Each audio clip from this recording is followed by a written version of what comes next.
سبيل الدموع سبيل مريح، تنهد يا صاحي كي تستريح، وبث الدعاء الخفي الصريح، يسعك الفضاء الرحيم الفسيح.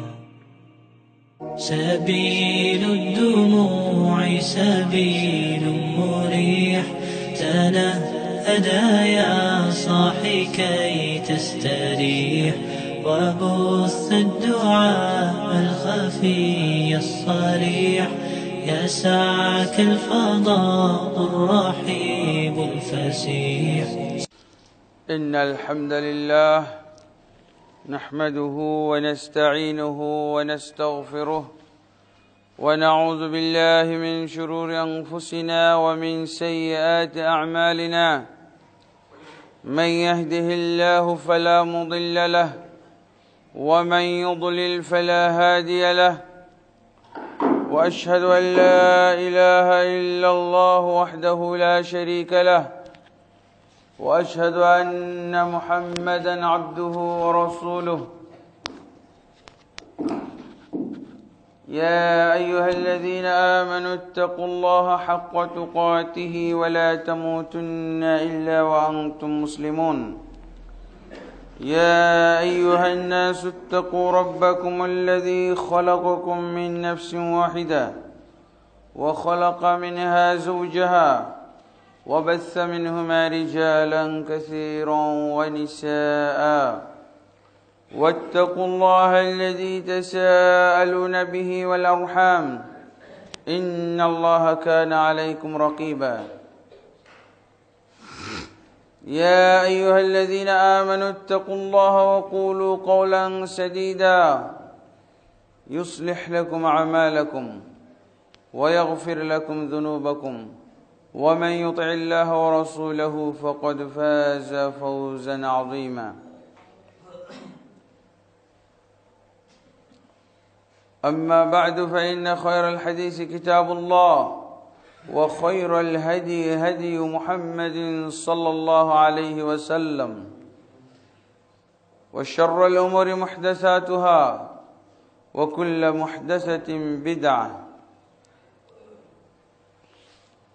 وكل بدعة ضلالة، وكل ضلالة في النار. أما بعد، فأعوذ بالله من الشيطان الرجيم. ولله على الناس حج البيت من استطاع إليه سبيلا، ومن كفر فإن الله غني عن العالمين.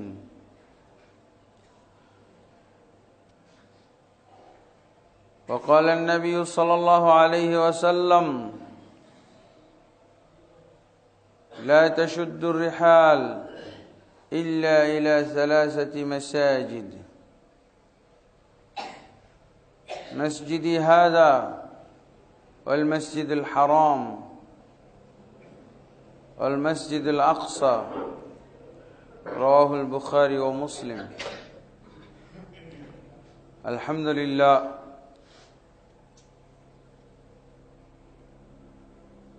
আল্লাহ তাবারক ওয়া তাআলার অশেষ মেহেরবানি যে আল্লাহ তাবারক ওয়া তাআলা আমাদেরকে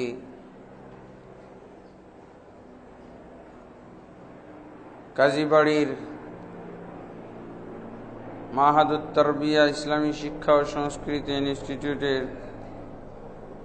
অবস্থিত এই জামে মসজিদে জুমার সালাত আদায় করার জন্য আসার তৌফিক দান করেছেন। আলহামদুলিল্লাহ।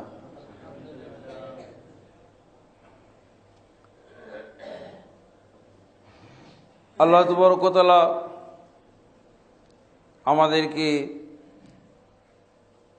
এবং জিন জাতিকে, জিন ইনসান সকলকে সৃষ্টি করেছেন একমাত্র তার ইবাদতের জন্য,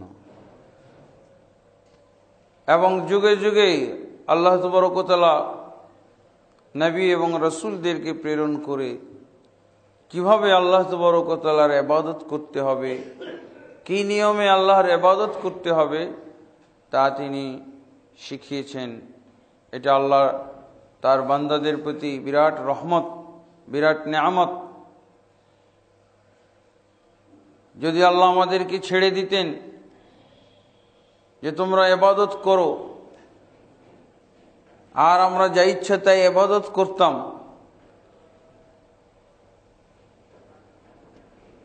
কারো ইবাদত আল্লাহর মনোভূত হতো, কারো ইবাদত মনোভূত হতো না, জানতে পারতাম না কিভাবে আল্লাহ তাবারক ওয়া তাআলা ইবাদত করলে খুশি হবেন, তার কাছে গ্রহণযোগ্য হবে। এই জন্য তিনি যুগে যুগে রাসূল প্রেরণ করেছেন, নবী প্রেরণ করেছেন, এবং সর্বশেষ নবী মুহাম্মদুর রাসূলুল্লাহ সাল্লাল্লাহু আলাইহি ওয়াসাল্লাম, সর্বশ্রেষ্ঠ নবী মুহাম্মদুর রাসূলুল্লাহ সাল্লাল্লাহু আলাইহি ওয়াসাল্লামকে আমাদের জন্য নির্বাচিত করেছেন। আমরা হচ্ছি শ্রেষ্ঠ উম্মত এই কারণে যে আমাদের কাছে আল্লাহ প্রেরণ করেছেন শ্রেষ্ঠ রাসূল, সমস্ত রাসূলদের সর্দারকে, এবং আল্লাহ তাবারক ওয়া তাআলা আমাদেরকে তার সম্পর্কে বলে দিয়েছেন। সূরা আহজাবের 21 নম্বর আয়াতে আল্লাহ বলছেন, লাকাদ কানা লাকুম ফি রাসূলিল্লাহি উসওয়াতুন হাসানা, নিশ্চয়ই তোমাদের জন্য রয়েছে রাসূলের ভিতরে উত্তম নমুনা, উত্তম আদর্শ। লিমান কানা ইয়ারজুল্লাহ, যে ব্যক্তি আল্লাহকে চায়।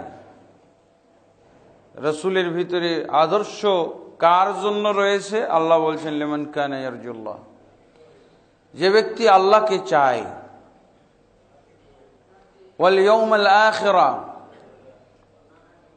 এবং আখিরাত চায়, অর্থাৎ আখিরাতে যে আল্লাহ নিয়ামত রেখেছেন, জান্নাত রেখেছেন, এই জান্নাত যারা চায়, ওয়া যাকারাল্লাহ কাসীরা, এবং আল্লাহকে বেশি বেশি স্মরণ করে।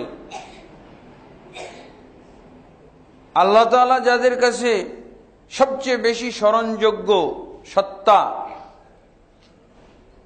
আল্লাহর সাথে যাদের সম্পর্ক, এই লোকদের জন্য নিশ্চয়ই রাসূলের ভিতরে রয়েছে নমুনা, আদর্শ। তাই তো সাহাবায়ে কেরাম এই আয়াতটাকে ব্যাপকভাবে খাটাইতেন। ইবাদত পালনের ক্ষেত্রে, দিন পালনের ক্ষেত্রে এই আয়াতটাকে খুব ব্যাপকভাবে ব্যবহার করতেন।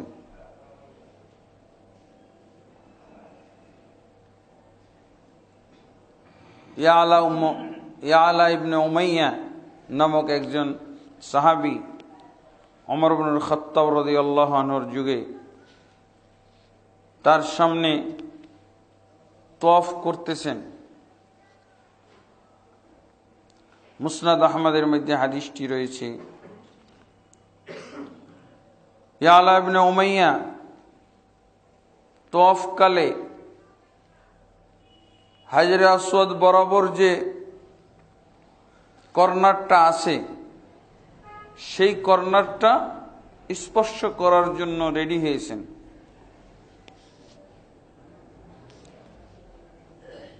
সাথে সাথে ওমর ইবনুল খাত্তাব রাদিয়াল্লাহু আনহু লক্ষ্য করেছেন যে এই কর্নারটা স্পর্শ করবে। রাসূলুল্লাহ সাল্লাল্লাহু আলাইহি ওয়াসাল্লাম যখন হজ পালন করেন, হজের সময় তিনি বারবার সাহাবায়ে কেরামকে তাগিদ দিয়েছিলেন, যেমনভাবে সালাতের ক্ষেত্রে তাগিদ দিয়েছিলেন, সল্লু কামা রাআইতুমুনি উসাল্লি, তোমরা ঠিক ওইভাবে সালাত পড়ো যেভাবে আমাকে সালাত পড়তে দেখো। হজের ক্ষেত্রে বলেছিলেন, লিতাখুযু আন্নী মানাসিকাকুম, তোমরা শুধুমাত্র আমার কাছ থেকে হজের নিয়মগুলো শিখো, আমি যেভাবে হজ করতেছি এইভাবে হজ করো।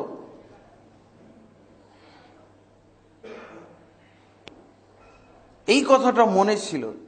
আল্লাহ বলেছেন, নিশ্চয়ই তোমাদের জন্য রাসূলের ভিতরে রয়েছে উত্তম আদর্শ, উত্তম নমুনা। আমরা কিন্তু রাসূল সাল্লাল্লাহু আলাইহি ওয়াসাল্লামকে ইবাদতের ক্ষেত্রে আদর্শ মনেই করি না। আমরা রাসূল সাল্লাল্লাহু আলাইহি ওয়াসাল্লামকে আদর্শ মনে করি, উনি একজন রাষ্ট্রনায়ক, বাস চলে গেলাম। রাসূল সাল্লাল্লাহু আলাইহি ওয়াসাল্লাম রাষ্ট্রনায়ক ছিলেন, আমাদেরকে রাষ্ট্রনায়ক হইতে হবে, আমাদেরকে রাষ্ট্র গঠন করতে হবে। রাসূলুল্লাহ সাল্লাল্লাহু আলাইহি ওয়াসাল্লাম ছিলেন একজন আদর্শ নেতা, রাসূলুল্লাহ সাল্লাল্লাহু আলাইহি ওয়াসাল্লাম ছিলেন একজন আদর্শ পিতা, রাসূলুল্লাহ সাল্লাল্লাহু আলাইহি ওয়াসাল্লাম ছিলেন একজন আদর্শ স্বামী, রাসূলুল্লাহ সাল্লাল্লাহু আলাইহি ওয়াসাল্লাম ছিলেন একজন আদর্শ পিতা বা মনিব, রাসূলুল্লাহ সাল্লাল্লাহু আলাইহি ওয়াসাল্লাম ছিলেন আদর্শ একজন অর্থনীতিবিদ, ইত্যাদি ইত্যাদি। ইবাদতের ক্ষেত্রে রাসূল আদর্শ, এটা উল্লেখই করে না মুসলমানরা। এক নম্বরে রাসূলুল্লাহ সাল্লাল্লাহু আলাইহি ওয়াসাল্লামকে ইবাদত এবং আমলের ক্ষেত্রে আদর্শ মানতে হবে। পক্ষকাল ব্যাপী, মাস ব্যাপী রাসূলুল্লাহ সাল্লাল্লাহু আলাইহি ওয়াসাল্লামের সিরা মাহফিল আলোচনা হয়। রাসূলুল্লাহ সাল্লাল্লাহু আলাইহি ওয়াসাল্লামের মিলাদ মাহফিল আলোচনা হয়, মিলাদ মাহফিল অনুষ্ঠান করা হয়। কিন্তু ইবাদতের ক্ষেত্রে রাসূলের আদর্শ কি ছিল, রাসূলের আদর্শ কেমন ছিল, এইটা একবার উল্লেখ করা হয় না, যার জন্য ইবাদতের ক্ষেত্রে মুসলমান আজকে বেদাতি। ইবাদতের ক্ষেত্রেই যদি আমরা রাসূলকে আদর্শ না ব্যবহার করলাম, তো এখানেই তো সম্পর্ক শেষ, সবই শেষ। আল্লাহ সৃষ্টি করলেন আমাকে ইবাদতের জন্য, আর কিছুর জন্য সৃষ্টি করে নাই। আর সেই ইবাদতটা হইতে হবে আল্লাহর কাছে গ্রহণযোগ্য, যা ইচ্ছা তাই করলে হবে না। এই কারণেই রাসূলুল্লাহ সাল্লাল্লাহু আলাইহি ওয়াসাল্লামকে আদর্শ করে প্রেরণ করা হয়েছে।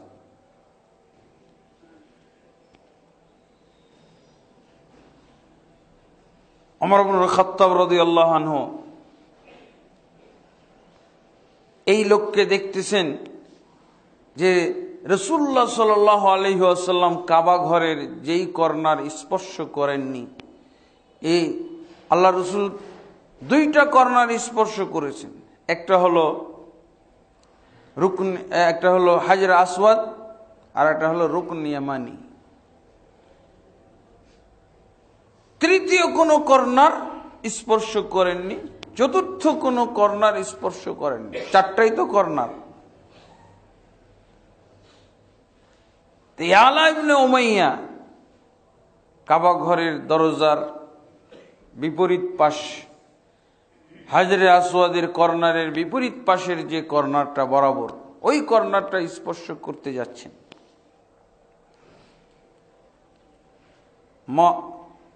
তখনই ওমর ইবনে খাত্তাব রাদিয়াল্লাহু তাকে বললেন, আমা তুফতা মা রাসূলিল্লাহ সাল্লাল্লাহু আলাইহি ওয়াসাল্লাম, এই আলা, তুমি কি আল্লাহর রাসূলের সাথে হজ করনি?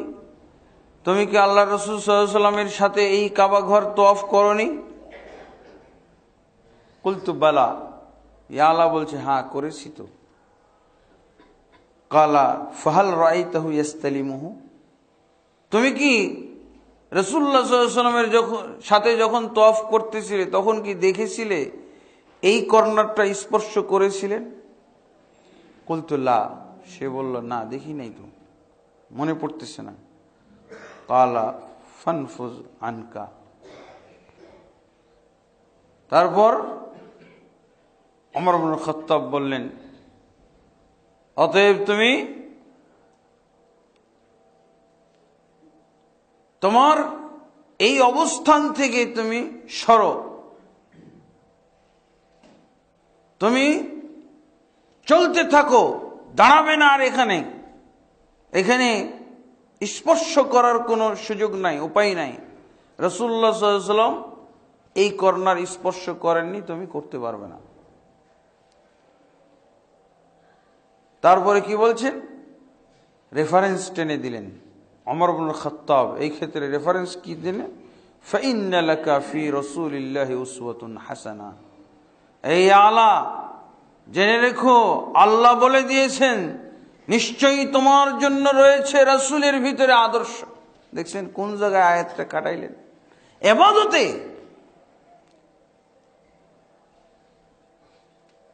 তৃতীয় কর্নার স্পর্শ করা যাবে না। কেন? রাসূলের আদর্শের ভিতরে নাই। আর আল্লাহ কি বলছেন? লাকাদ কানা লাকুম ফি রাসূলিল্লাহি উসওয়াতুন হাসানাহ, নিশ্চয়ই তোমাদের জন্য রয়েছে রাসূলের ভিতরে উত্তম আদর্শ, উত্তম নমুনা, দৃষ্টান্ত। দেখে দেখে মাপকাঠি, ইবাদতের ক্ষেত্রে মাপকাঠি।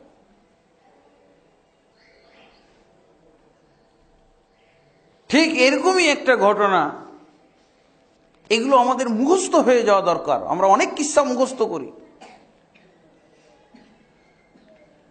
উসওয়া হাসানার উপরে, ইবাদতের উপরে রাসূল সাল্লাল্লাহু আলাইহি ওয়াসাল্লাম এবং সাহাবায়ে কেরামের কিসসাগুলো মুখস্থ করে নেওয়া উচিত। এই কিসসা বলবেন, একটা কিসসা বললে ইবাদত এবং আমলের ক্ষেত্রে অনেক উপকার হবে, এই উম্মতের অনেক অনেক ফায়দা হবে। এগুলো কিসসা মুখস্থ হয়ে যাওয়া উচিত। এটা একটা ঘটনা না? তোয়াফকালে ওমর ইবনে খাত্তাব ইয়ালা ইবনে উমাইয়ার মধ্যে কি ঘটনা ঘটলো, হাদিসের ঘটনা। মুসনাদ আহমদের ভিতরে হাদিসটি এসেছে। এছাড়া এই একই ঘটনার উপরে ইবনে আব্বাস রাদিয়াল্লাহু থেকে আরেকটি ঘটনা এসেছে। সেটা হলো একই ব্যাপার। মুআবিয়া রাদিয়াল্লাহু আনহু তওয়াফ করতেছেন, ইবনে আব্বাস সাথে রয়েছে। তখন মুআবিয়া রাদিয়াল্লাহু আনহু হচ্ছেন সারা মুসলিম জাহানের একমাত্র খলিফা। গোটা মুসলিম জাহানের, ভারতবর্ষের মতো এলাকা, ভারত, পাকিস্তান, বাংলাদেশ, এসব এলাকা জুড়ে বিরাট ইসলামী রাজ্য। সেই রাজ্যের মুআবিয়া রাদিয়াল্লাহু আনহু হচ্ছেন তখন খলিফা, আমিরুল মুমিনিন। তিনি তওয়াফ করতেছেন। ইয়ালা ইবনে উমাইয়া তো এক কর্নার বাড়িয়েছিল, আর মুআবিয়া রাদিয়াল্লাহু আনহুকে দেখা যাচ্ছে যে উনি 4 কর্নারকে স্পর্শ করছেন। হাজরে আসওয়াদ যেই কর্নারে, রুকনে ইয়ামানি যেই কর্নারে, আর বিপরীত দিকে যেই 2 কর্নার, এগুলো স্পর্শ করতেছে, এখানেও স্পর্শ করতেছে, 4টা কর্নারকে স্পর্শ করতেছে। এটা মুসনাদ আহমদ, সহিহ বুখারী, মুসলিম উভয় সমস্ত হাদিস গ্রন্থে আছে। মুআবিয়া রাদিয়াল্লাহু আনহুকে এরকম দেখে ইবনে আব্বাস রাদিয়াল্লাহু আনহু সামনে দাঁড়িয়ে গেছেন। রাসূল সাল্লাল্লাহু আলাইহি ওয়াসাল্লামের নমুনার সাথে এই তওয়াফের নমুনার মিল নেই, তওয়াফ করতে দিবে না, সামনে দাঁড়িয়ে গেছে এবং চার্জ করতেছেন, লিমা তাস্তালিমু হাযাইনি রুকনাইনি ওয়ালাম আরা রাসূলুল্লাহ সাল্লাল্লাহু আলাইহি ওয়াসাল্লাম ইস্তালিমুহুমা। কেন আপনি এই 2 কর্নার স্পর্শ করতেছেন? এই 2 কর্নার কেন স্পর্শ করতেছেন?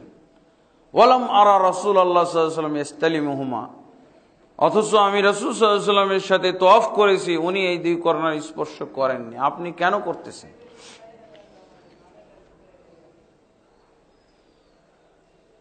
মুআবিয়া রাদিয়াল্লাহু আনহু খেয়াল খুশি একটা জবাব দিলেন, যুক্তিভিত্তিক জবাব দিলেন। যুক্তি খুবই সুন্দর, আমাদের যুগে এই যুক্তি খুবই পছন্দনীয়। কি? লাইসা মিনাল বাইতি শাইউন মাহজুরা। ইবনে আব্বাস, দেখো না, এটা আল্লাহর ঘর, পবিত্র ঘর। এই পবিত্র ঘরের কোন জায়গাটা তুমি অপবিত্র মনে করো, কোন জায়গাটা স্পর্শ করা যাবে না তুমি মনে করো?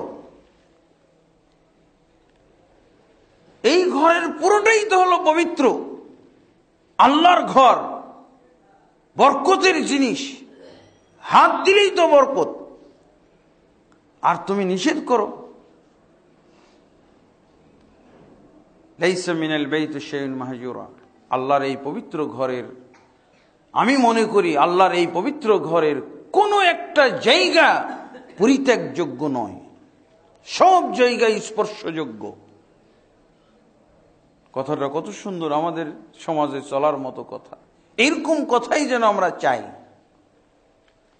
কিন্তু ইবনে আব্বাস রাদিয়াল্লাহু আনহু শুধু কোরআনের আয়াতটা পড়ে দিলেন। এই যে কোরআনের আয়াত আজকে আমরা শুরু করেছি, লাকাদ কানা লাকুম ফি রাসূলিল্লাহি উসওয়াতুন হাসানাহ। খলিফাতুল মুসলিমিন। তাহলে এই আয়াত কিভাবে আমরা আমল করব? এই আয়াতের আমলের রূপরেখা আপনি বলেন। আল্লাহ যে বললেন, নিশ্চয়ই তোমাদের জন্য রাসূলের ভিতরে রয়েছে উত্তম আদর্শ, উত্তম নমুনা। রাসূলের ভিতরে যদি উত্তম আদর্শ থেকে থাকে, তা আমরা রাসূলকে দেখলাম তিনি মাত্র এই 2 কর্নার স্পর্শ করলেন।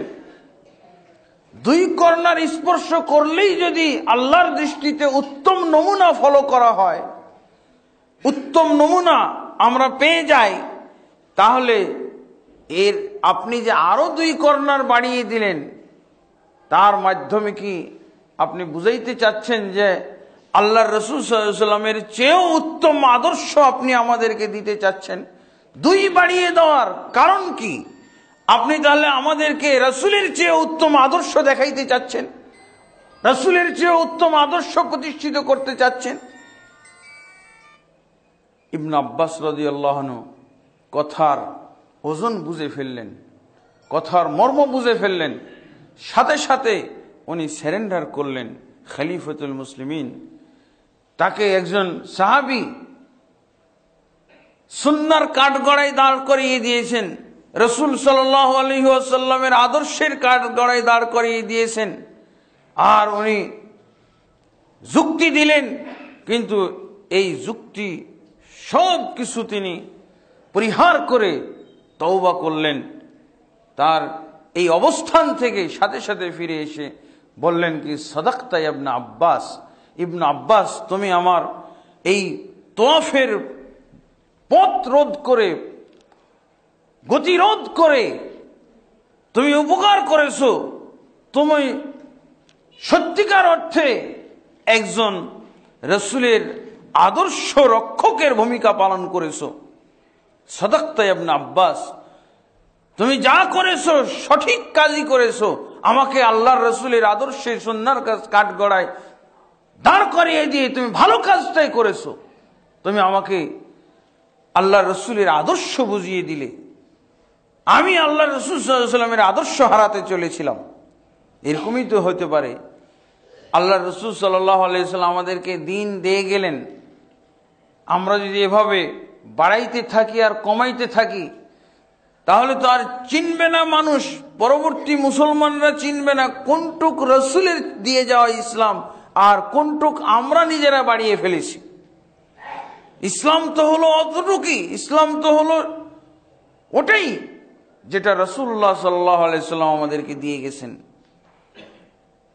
এভাবে ইবনে আব্বাস রাদিয়াল্লাহু আনহুর কাছে সারেন্ডার করলেন। ইবনে আব্বাসের কাছে তো নয়, এটা হলো সুন্নাহর কাছে সারেন্ডার করা। রাসূল সাল্লাল্লাহু আলাইহি ওয়াসাল্লাম যদি আমাদেরকে 2 দিয়ে যান, 3 করা যাবে না। তার আদর্শে যদি 2 থাকে, 4 করা যাবে না। এগুলো আমরা বুঝতেছি না। যেখানে যে ইবাদত যত সংখ্যা, যত পরিমাণে করতে বলা হয়েছে, সেইটা আমাদের অবশ্যই বাধ্যতামূলক ফলো করতে হবে।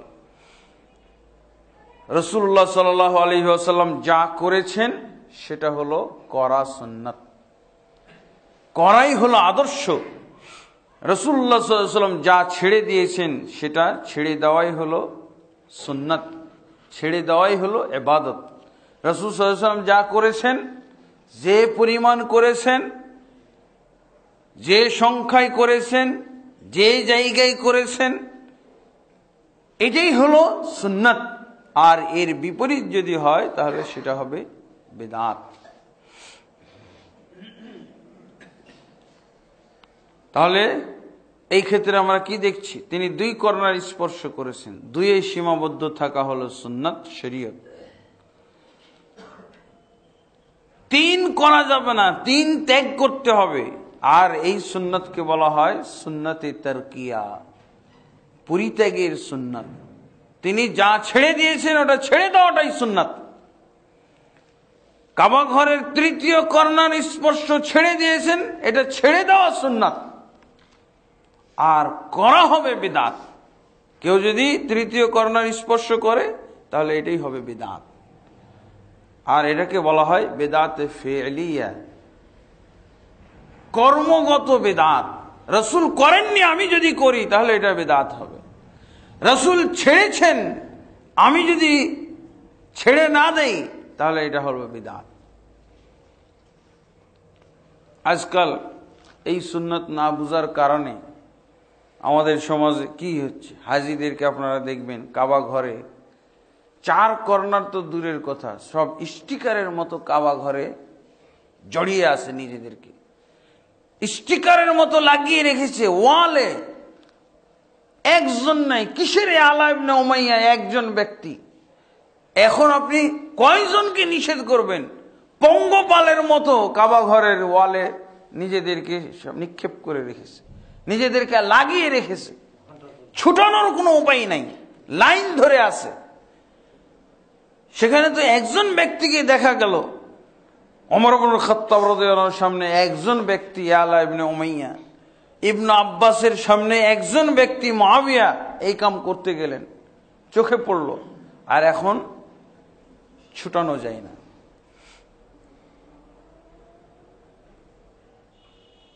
হজ্জের ক্ষেত্রে আমরা যেটা লক্ষ্য করেছি সেটা প্রায়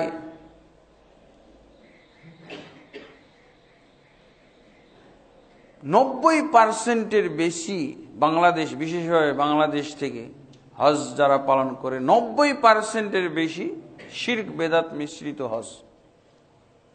90% বেশি হাজিরা শিরক বেদাত মিশ্রিত ভাবে হজ পালন। আর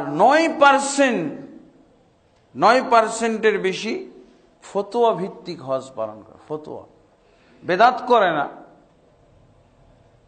যেমন হজ ক্যাম্প থেকে, যেমন এয়ারপোর্ট থেকে সবাই এহরাম বেঁধে চলে যাচ্ছে, হুজুররা এভাবেই শিখাইছে, এখান থেকে এহরাম বাঁধতে হয়। এটা তো বেদাত। যারা মনে করে যে এখান থেকে এহরাম বাঁধাই নিয়ম, এটা হলো বেদাত। কিন্তু কিছু লোক তারা মনে করে যে এখান থেকে এহরাম বাঁধার নিয়ম না, কিন্তু তারা ফতোয়া দিয়ে এহরাম বাঁধায়। ফতোয়া দিয়ে, ফতোয়াটা কি? ফতোয়াটা হচ্ছে এই যে আসলে তো এহরাম বাঁধতে হবে নির্দিষ্ট জায়গায়, কিন্তু ওই নির্দিষ্ট জায়গা তো অতিক্রম করবে প্লেন, দ্রুত গতিতে উড়ে যাচ্ছে উপর দিয়ে। যদি ওই সময় আপনি ঘুমিয়ে থাকেন, তার চেয়ে আগে এহরাম বেঁধে নেওয়া ভালো। এই হলো আহলে হাদিসদের হজ। আহলে হাদিস থেকে শিরক বেদাত মিশ্রিত হজ করায় না, ফতোয়া ভিত্তিক হজ করানো হয়। যদি ঘুমিয়ে থাকেন তখন কি হবে? তখন তো আপনি মিকাত, যেই জায়গার থেকে এহরাম বাঁধতে হয়, ওই জায়গায় তো আর পেলেন না, এহরাম বাঁধা হলো না, হজ্জের নিয়ত ছাড়া পড়ে গেল। এরা পার্থক্য তো হলো না, কিন্তু আমি হয়তো বেদাত বলছি না।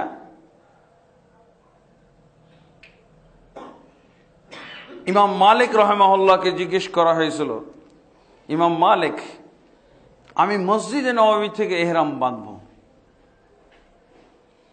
মসজিদে নববী যেখানে আল্লাহর রাসূল সাল্লাল্লাহু আলাইহি ওয়াসাল্লামের কবর আছে, রওজার পাশের থেকে এহরাম বাঁধবো। ইমাম মালিক রহমতুল্লাহ আলাই তাকে নিষেধ করলেন, লা তাফআল ইন্নী আখশা আলাইকা ফিতনাতান,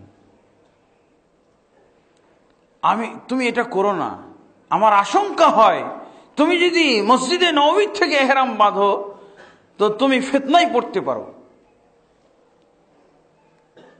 তারপরে ওই ব্যক্তি বলল যে ইয়া আবা আব্দুল্লাহ ইন্নামা হিয়া আমিয়াল,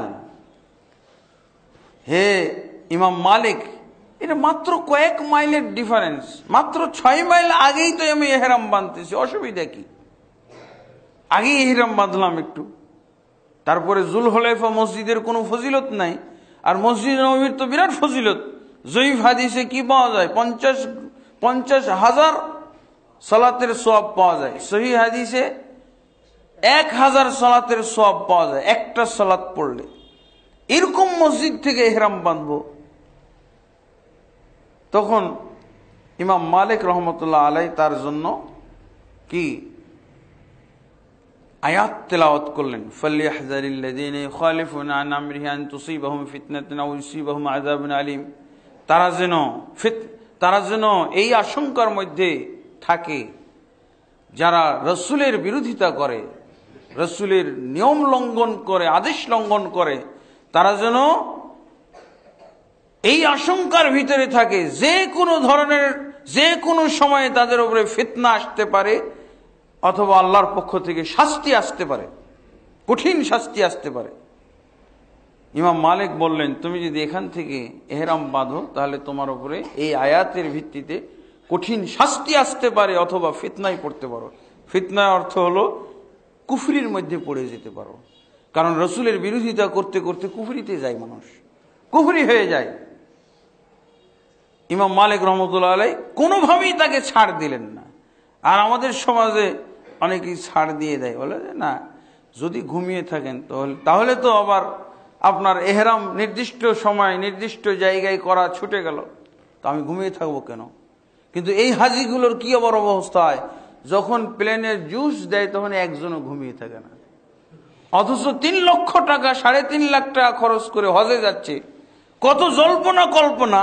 আর এই হজের কারণে নাকি এই হজের এহরাম নিয়ত করাটাই নাকি তার ছুটে যেতে পারে ঘুমের কারণে, কিন্তু জুস দিলে, চকলেট দিলে আবার জুস আর চকলেট ছুটে যায় না। তার মানে কি, ফতোয়া দিয়ে এত হালকা করে ফেলেছি, ফতোয়ার কারণে এত হালকা করে ফেলেছি। ফতোয়া যদি এরকম না হতো, ঢিল ঢাল ফতোয়াটা না হতো, তাহলে তো এই এহরামের ব্যাপারে আমি এরকম চাই না, বেদাতীদের মতোই তো হলো।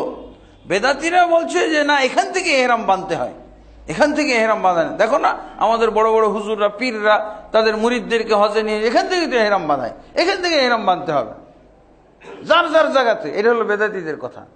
আর যারা সুন্নতি, যারা আহলে হাদিস, তাদের কথা হলো যদি ঘুমিয়ে থাকেন তা আগে এহরামটা বেঁধে নেন। মিকাত যখন অতিক্রম করছে সব ঘুমিয়ে আছে, কেউ আর এহরাম বাঁধার লোক নাই। এই হলো অবস্থা। রাসূলুল্লাহ সাল্লাল্লাহু আলাইহি সাল্লাম যে আদর্শ দিয়ে গেছেন, এই আদর্শের মধ্যে থাকলে, এই আদর্শ অনুযায়ী আল্লাহর ইবাদত এবং আমল করলে সেটাই হবে আল্লাহর কাছে গ্রহণযোগ্য। আজকে যে মানুষের ঢল নেমে গেছে, এটা বলা যায় একটা বিপর্যয়, এটা একটা মুসিবত চলাফেরার উপরে। আল্লাহ রাসূল সাল্লাল্লাহু আলাইহি সাল্লামের আদর্শে কি দেখলেন? সূরা আহজাবের 21 নম্বর আয়াত, আর এই 21 নম্বর আয়াতের প্রয়োগগুলো দেখলেন ইবাদতের ক্ষেত্রে কিভাবে। তারপর আল্লাহ রাসূল সাল্লাল্লাহু আলাইহি সাল্লাম বলছেন, সহিহ বুখারী এবং মুসলিমের হাদিসে এসেছে, লা তাশুদ্দুর রিহাল ইল্লা ইলা সালাসাতি মাসাজিদ। খবরদার, তোমরা সফর করবে না ইবাদতের উদ্দেশ্যে পৃথিবীর কোথাও, একমাত্র 3টি জায়গা নয়, 3টি মসজিদ। ইবাদতের উদ্দেশ্যে মূলনীতিগুলো বুঝলাম তো, আল্লাহ রাসূল সাল্লাল্লাহু আলাইহি সাল্লামের আদর্শের প্রয়োগ বাস্তবায়ন বুঝলাম তো। এবার দেখেন, এই মাপকাঠি দিয়ে এখন মিলান তো দেখি, এই যে টঙ্গীর মাঠে যা চলতেছে, এই লোকগুলো কি জন্য এসেছে? এই লোকগুলো এসেছে তৃতীয়কে 4 বানানোর জন্য। আল্লাহ রাসূল সাল্লাল্লাহু আলাইহি সাল্লামের আদর্শ ভেঙে তছনছ করার জন্য এদের ঢল এই জায়গায় টঙ্গীর মাঠে। আল্লাহ রাসূল সাল্লাল্লাহু আলাইহি সাল্লাম কোরআনের যে নীতিমালা, সূরা আহজাবের 21 নম্বর আয়াতকে বৃদ্ধাঙ্গুলি দেখাইতে এরা এসেছে। আল্লাহ রাসূল সাল্লাল্লাহু আলাইহি সাল্লাম বলে দিলেন যে খবরদার, তোমরা পৃথিবীর কোন জায়গায় যেতে পারবে না ইবাদতের উদ্দেশ্যে, একমাত্র 3টি মসজিদের কথা বললেন। 3টি মসজিদ। তারপরে নাম ধরে বললেন মসজিদি হাজা, আমার এই মসজিদটি। আমার এই মসজিদটি বলার কারণেই কিন্তু নামকরণ করা হয়েছে আল মসজিদুন নববী, নববী মসজিদ। আর কি আল মসজিদুল হারাম, একটা হলো মসজিদুল হারাম, আরেকটা হলো আল মসজিদুল আকসা, জেরুজালেমে অবস্থিত মসজিদ আকসা। এই 3টি মসজিদ ছাড়া আর কোথাও যাওয়া যাবে না। মসজিদে আয়েশা যাওয়া যাবে না, মসজিদ কুবা যাওয়া যাবে না, রিয়াদের মসজিদ যাওয়া যাবে না, জুলহুলাইফার মসজিদে যাওয়া যাবে না, আরাফাতের মসজিদে যাওয়া যাবে না, মিনার মসজিদে যাওয়া যাবে না। নিয়ত হতে হবে এই 3টি মসজিদ। 3টি মসজিদ ছাড়া আর কোথাও। মসজিদে কি জন্য যাবে মানুষ? মসজিদ দেখার জন্য যায় না মসজিদ ইবাদতের জন্য যায়? সালাত আদায়ের জন্য। এই জন্য 3টি মসজিদ বাদে। টঙ্গীর মাঠে আজকে এত লোক কেন? কি জন্য এসেছে ওরা? বিভিন্ন জায়গার থেকে, বাংলাদেশের চিটাগাং থেকে, পঞ্চগড় থেকে, তেঁতুলিয়া থেকে, টেকনাফ থেকে, তারপরে আরো তো সম্প্রসারিত হয়েছে বলে সৌদি আরব থেকে, সিরিয়া থেকে, কম্বোডিয়া থেকে, আফ্রিকার থেকে, ইউরোপ থেকে, আমেরিকার থেকে, যত দেশে এই সুন্নাহ বিষয়ে জাহেল আছে, যেখানে যেখানে জাহেল আছে সেখান থেকে এসেছে। সব জাহেলদের এগুলো হলো সমাহার, সমাগম, শোডাউন। জাহেলদের মিলাবেন কি করে? রাসূলুল্লাহ সাল্লাল্লাহু আলাইহি সাল্লাম বলছেন মসজিদে এই 3টি মসজিদ ব্যতীত কোথাও সফর করা যাবে না। এই সফরের উদ্দেশ্য কি? এই সফর মানে কি? সব কামাইয়ের জন্য, ইবাদত করার জন্য, আমল করার জন্য আর যাওয়া যাবে মসজিদ। টঙ্গীর মাঠে তাহলে যাওয়া যাবে? বলেন। সাহাবী যদি থাকতেন যারা এরকম ভাবে পদে পদে এভাবে আটকে দিয়েছেন, পথ রুদ্ধ করে দিয়েছেন, থামিয়ে দিয়েছেন, এই টঙ্গীর ইজতেমা থামিয়ে দিতেন না? এই ওমর ইবনে খাত্তাব, যিনি কাবা ঘরের পিলার ছুঁইতে দিলেন না, কাবা ঘরের কর্নার ছুঁইতে দিলেন না। কারণ এটা হলো সেই 3য় কর্নার, যেই 3য় কর্নার আল্লাহ রসুল স্পর্শ করেননি। রসুলের আদর্শ হলো 2, রসুলের আদর্শে আছে 2, এই জন্য 3য় কর্নারটা স্পর্শ করতে দিলেন না। রসুলের আদর্শ আছে 2, ইবনে আব্বাস এই 3য় এবং 4র্থ কর্নার স্পর্শ করতে দিলেন না। রসুলের আদর্শে আছে 3টি মসজিদে যাওয়ার কথা, 3টি মসজিদে যেতে হয়। হ্যাঁ, আপনি সব ছাড়া, সবের নিয়ত, সালাত আদায় ছাড়া, সব কামাইয়ের উদ্দেশ্য ছাড়া, সালাত পড়া, সালা, জিকির আজকার, কোরআন তিলাওয়াত করার উদ্দেশ্য ছাড়া আপনি পৃথিবীর যে কোনো জায়গায় সফর করতে পারেন। চাকরির সফর করতে যান, লেখাপড়ার সফর করতে যান, শিক্ষা অর্জনের সফর আপনি করতে যান, শিক্ষা অর্জনের সফর করতে যান, আপনি বক্তৃতা করার জন্য, দাওয়াত তাবলীগের জন্য যান। আমাদেরকে মদিনা ইসলামী বিশ্ববিদ্যালয় দাওয়াত করেছে, সারা বিশ্বে বিভিন্ন আলেম ওলামাদেরকে দাওয়াত করেছে মদিনা ইসলামী বিশ্ববিদ্যালয়। বাংলাদেশ থেকে 2 জন আলেম দাওয়াত করেছে, বাংলাদেশ থেকেও। তার মধ্যে আলহামদুলিল্লাহ আমি একজন আছি। 24 তারিখে যাচ্ছি মদিনা ইসলামী বিশ্ববিদ্যালয়ের সেই সম্মেলনে যোগ দেওয়ার জন্য। এরকম ইসলামী সম্মেলন সারা বিশ্বব্যাপী ইসলাম প্রচারের ক্ষেত্রে, এটা উদ্দেশ্য হলো মক্কা মদিনার মুসলমানদের ভিতরে, সৌদি আরবের মুসলমানদের ভিতরে ঐক্য দেখা যায়, কিন্তু অন্যান্য দেশের মধ্যে মুসলমানদের ভিতরে খালি দ্বন্দ্ব, দলাদলি, ভেদাভেদ, অনৈক্য। এগুলো কিভাবে দূর করা যায়। বিভিন্ন মুসলিম বিশ্বে যে মুসলমানদের, মুসলিম সমাজে অনৈক্য চলতেছে, বিভক্তির জোয়ার চলছে, এগুলো কিভাবে বন্ধ করা যায় এই ব্যাপারে চিন্তা ভাবনার, এই ব্যাপারে আলোচনা পর্যালোচনার জন্য সারা বিশ্ব থেকে আলেম ওলামা তারা দাওয়াত করেছে মদিনা ইসলামী বিশ্ববিদ্যালয়। কারণ এখান থেকে ইসলাম প্রচার হয়েছে। ইসলামের ব্যাধি বিভিন্ন দেশে, ইসলামের ভিতরে যে ভেজাল ঢুকেছে, যে ব্যাধি ঢুকেছে, এটা ভালো করার দায়িত্ব তারা নিজেদের কাঁধে আছে মনে করছে। এই জন্য তারা সারা বিশ্ব থেকে এইভাবে বিভিন্ন টাইমে সম্মেলন করে, বিভিন্ন বিষয়, বিভিন্ন ইস্যু নিয়ে। এভাবে যেতে পারে। মদিনা ইসলামী বিশ্ববিদ্যালয়ে কেন যায়? ওখানে একটা সুন্দর সিলেবাস আছে। ওখানে রাসূল সাল্লাল্লাহু আলাইহি ওয়াসাল্লাম যে ইসলাম ছেড়ে গেছেন সেই ইসলাম শিক্ষা দেওয়ার ব্যবস্থা করা হয়েছে, সিলেবাস আছে। প্রথম বছর কি পড়বে এরকম সিলেবাস। আর এখানে কি, আরে নামাজ পড়ার জন্য কেউ দাওয়াত দেয় নাই, নামাজ হয়ই না। একই রাকাতে না, একই সালাতে, কেউ প্রথম রাকাতে, কেউ দ্বিতীয় রাকাতে, কেউ রুকুতে আর কেউ সেজদাতে। এটা কোনো সালাত হলো? অনেকে সাপ্তাহিক নামাজি আছে, শুধু জুমার সালাতটা পড়ে, এটাও এখানে এসে নষ্ট করে গেল। নষ্ট করার ব্যবস্থা। আল্লাহ রাসূল সাল্লাল্লাহু আলাইহি ওয়াসাল্লাম যে বললেন যে 3টি মসজিদ ছাড়া আর কোথাও সালাত পড়তে যাওয়া যাবে না, এরা আসলো চতুর্থ বানিয়েছে কিনা? বরং এই ইজতেমার সাথে আরো কতগুলো জঘন্য আকীদা, ইসলাম বিধ্বংসী আকীদা জড়িত করে ফেলেছে। এই জায়গাটা নাকি এখন বরকতের জায়গা, এখানে বরকত পাওয়া যায়। বরকতের জন্য অনেক বুড়া থোড়া মরতে আসতেছে এগুলোতে। এখানে বিবাহ হয় কেন? এই জায়গায় যে বিবাহ হবে, ওই বিবাহ হবে বরকতপূর্ণ বিবাহ, ওই বিবাহ হবে কল্যাণমূলক বিবাহ, কল্যাণময় বিবাহ। এই জন্য শত শত বিবাহ হয়, হাজার হাজার বিবাহ হয়, বরকতের জায়গা বানিয়েছে। নাউজুবিল্লাহ।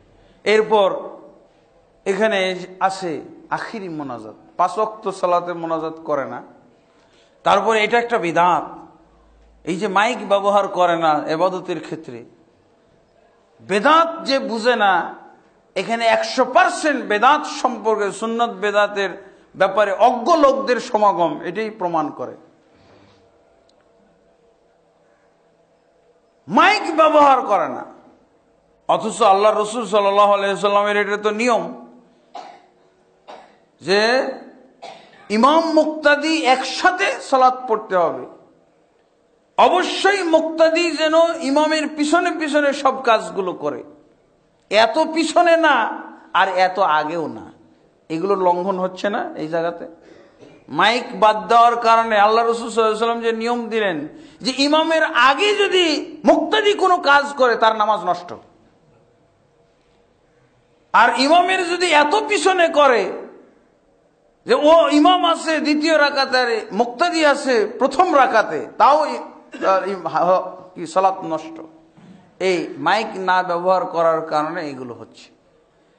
ইবাদত সুন্দর করার জন্য আল্লাহ রাসূল সাল্লাল্লাহু আলাইহি ওয়াসাল্লাম আওয়াজের ব্যবস্থা করেছেন। যদি ইমামের আওয়াজ না পৌঁছে তাহলে মুক্তাদিরা নিজে নিজে পড়বে আর ইক্তেদা করবে না।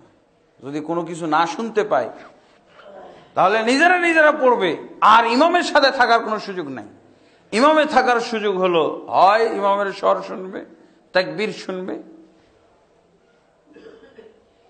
মসজিদুল হারামে মাইক ব্যবহার হচ্ছে না, মসজিদে নববীতে মাইক ব্যবহার হচ্ছে না। আমি সালাতের ক্ষেত্রে কোনো পরিবর্ধন করতে পারবো না, কিন্তু সালাতটা যথাযথভাবে আদায় করতে পারবো তো। আল্লাহ রাসূল সাল্লাল্লাহু আলাইহি ওয়াসাল্লাম আযান বলেছেন, আজানের শব্দ যত দূর যায় তত দূর পর্যন্ত শয়তান পালিয়ে যায়। তাহলে আজানটা জোরে দিতে হবে, এটা বোঝা গেল না? আমি কিসের মাধ্যমে জোরে আজান দিতে পারবো?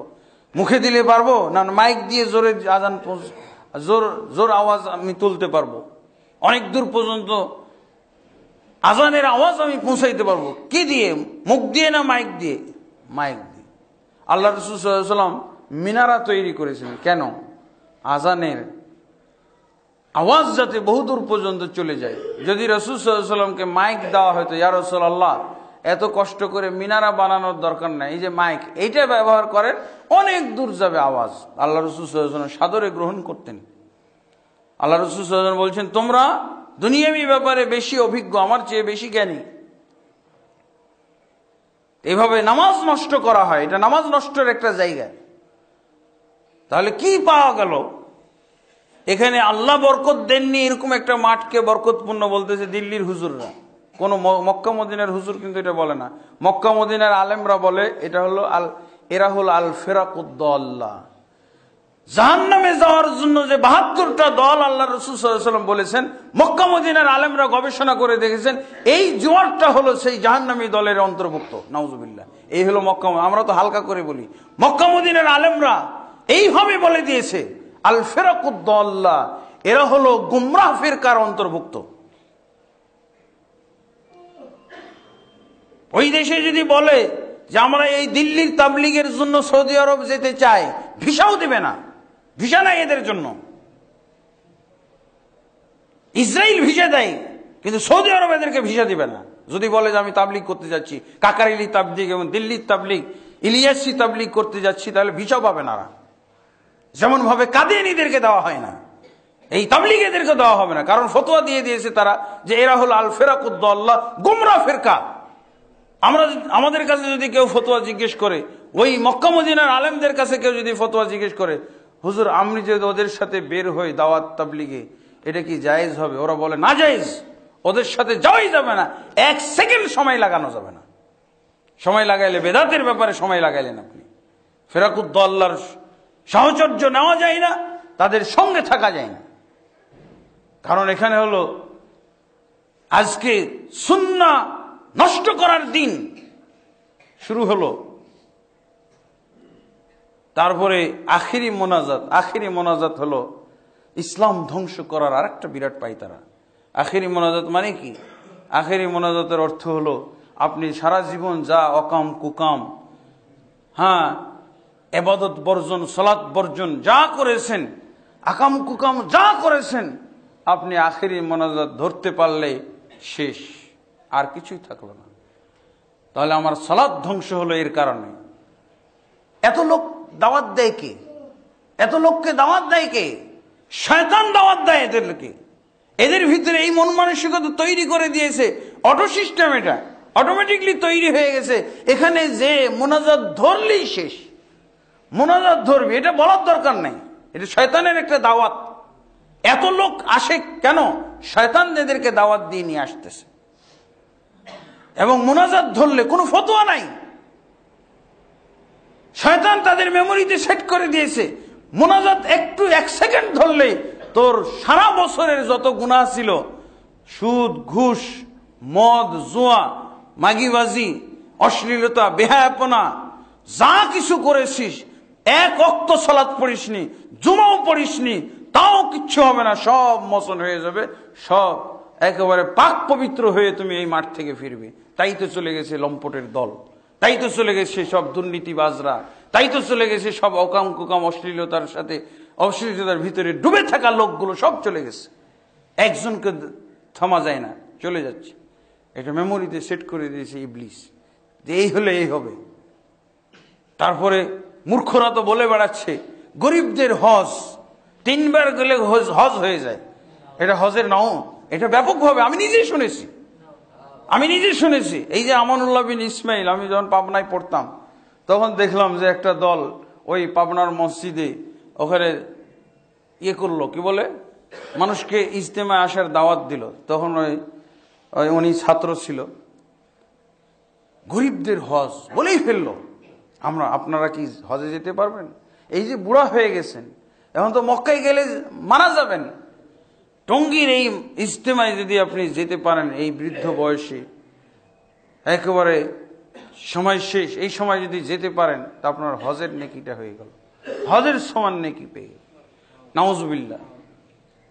দেখলাম যে উনি ছাত্র মানুষ, আমার এক ক্লাস সিনিয়র ছিল, উনিও দেখলাম বস্তা বেঁধে কতগুলো বুড়া থুড়া নিয়ে চলে আসলেন টঙ্গীর ইজতেমা। গরিবের হজ, এগুলো শোনা যায়। আর ওরা বলে, ওদেরকে বলা হলে যে আপনাদের এইখানে এত লোক হয় কেন? এক তো সোয়াবের বন্যা, ওদের সাথে সোয়াবের বন্যা। একটা কিছু বলে দিলে যে সোয়াব, নেকি আর নেকি, কোটি কোটি, কোটির নিচে নেকি নাই ওই দলের মধ্যে, সব কোটির উপরে। কোটির নিচে কোনো নেকি পাবেন না ওখানে, কোটির উপরে এত নেকি। তাহলে খুব অল্প সময়ে যত আমি অশ্লীলতা বেহায়াপনার যত মানে অকাম কুকাম করেছি, এত নেকির জোয়ারে তোড়ে এগুলো থাকবেই না। তো এই জন্য তাড়াতাড়ি চলে যায় যে না, অল্প সময়ে বিপুল সওয়াব অর্জন করার ব্যবস্থা একটা এইটা। নাউজুবিল্লাহ। এগুলো হলো ইসলামের বিকল্প পথ না? এগুলো বিকল্প ধারা হয়ে গেল না? ওরা শুনলে বলে তো আমরা তো বলি না। হ্যাঁ, ওদেরকে যখন বলা হয় মুরব্বীগুলোকে, এরকম তো চলতেছে, বলছে আমরা তো বলি না, তোমরা তো পছন্দ করো। তো কেউ বললে এটা খুশি হও, তো পছন্দ হয়। তো ওমর ইবনুল খাত্তাবের মতো হইতে পারো না? তো ওমর ইবনুল খাত্তাব কেমন জিম্মেদার ছিলেন? বায়াতুর রিজওয়ান হয়েছিল একটা গাছের নিচে, পরবর্তীতে ওই গাছের নিচে মানুষ যাইতো নামাজ পড়তে, জিকির আজকার করতে। যে আল্লাহ রসুল এই গাছের নিচে 1400 সাহাবী নিয়ে বসেছিলেন, বায়াত করিয়েছিলেন, আর আসমান থেকে কোরআন নাজিল হয়েছে, তোমাদের বায়াতে আল্লাহ খুশি হয়ে গেছেন। বায়াতুর রিজওয়ানের গাছ ওইটা। ওমর ইবনুল খাত্তাব রাদিয়াল্লাহু আনহু দেখলেন যে এই যুক্তিতে এই লোকেরা এখানে সমাবেশ ইজতেমা শুরু করেছে। ওমর ইবনুল খাত্তাব রাদিয়াল্লাহু আনহু গাছটাকে কেটে ফেলেছেন, গাছ কেটে ফেলে দিয়েছেন। যারা এই সূরা আহজাবের 21 নম্বর আয়াতের ব্যানার নিয়ে চলে, তাদের কাছে এগুলো থাকে না।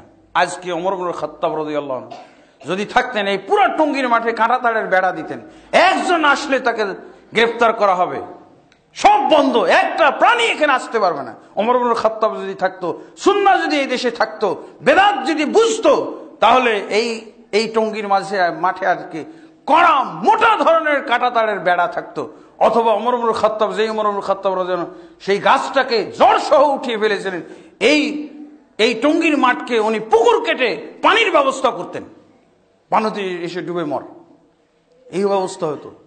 কিসের জিম্মেদার এগুলো? সব বেদাতি জিম্মেদার, সব হলো সুন্নাহ জবাইকারী জিম্মেদার, সব হলো অজ্ঞ জিম্মেদার। আর এই আখিরি মোনাজাত পরিচালনার জন্য শুধু দিল্লির হুজুর থাকে, মক্কা মদিনায় কোনো হুজুর নাই, মসজিদুল হারামের কোনো হুজুর নাই, এখানে আসে না। আখিরি মোনাজাত যদি এতই বরকতপূর্ণ হলো, তো এখানে কোনো আলেম আসে না কেন? জাহেল ছাড়া মক্কা মদিনার কোনো আলেম এসেছে? আর মক্কা মদিনার আমরা বলি সৌদি আরব থেকে, সৌদি আরবে জাহেল নাই? কোন দেশে জাহেল নাই? যেখানে যেখানে জাহেল আছে সেখান থেকে আসে। আল্লাহ আমাদেরকে রক্ষা করুন এই বেদাতের জোয়ার, এই সুন্নত ধ্বংসের এই যে মহড়া। আল্লাহ তাবারক ওয়া তাআলা এই মহড়া দেখে আমাদেরকে যেন সংযত থাকার, আমাদেরকে নিজেদেরকে সংবরণ করার তৌফিক দান করেন। আল্লাহুম্মা আমিন। আস্তাগফিরুল্লাহ লি ওয়া লাকুম ওয়া লিসাইরিল মুসলিমিন ফাস্তাগফিরুহু ইন্নাহু হুয়াল গফুরুর রহিম।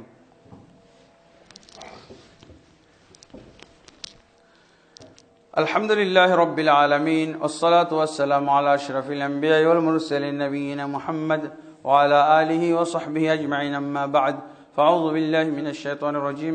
বিসমিল্লাহির রহমানির রহিম। ইন্নাল্লাহা ওয়া মালায়েকাতাহু ইউসাল্লুনা আলান নবী ইয়া আইয়ুহাল্লাযীনা আমানু সাল্লু আলাইহি ওয়া সাল্লিমু তাসলিমা। আল্লাহুম্মা সাল্লি আলা মুহাম্মাদিন ওয়া আলা আলি মুহাম্মাদিন কামা সাল্লাইতা আলা ইব্রাহিম ওয়া আলা আলি ইব্রাহিম ইন্নাকা হামিদুম মাজিদ।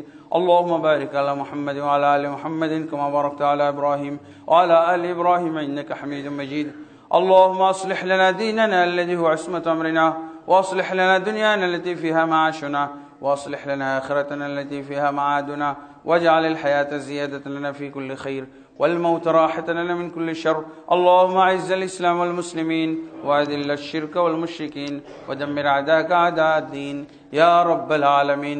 اللهم أصلح ولاة وعلماء وعامة المسلمين وخذ بناصيتهم إلى صراطك المستقيم. يا حي يا قيوم برحمتك نستغيث. عباد الله رحمكم الله، إن الله يأمر بالعدل والإحسان وإيتاء ذي القربى وينهى عن الفحشاء والمنكر والبغي يعظكم لعلكم تذكرون ولذكر الله أكبر والله يعلم ما تصنعون. لا إله إلا الله لا إله إلا الله لا إله إلا الله محمد رسول الله.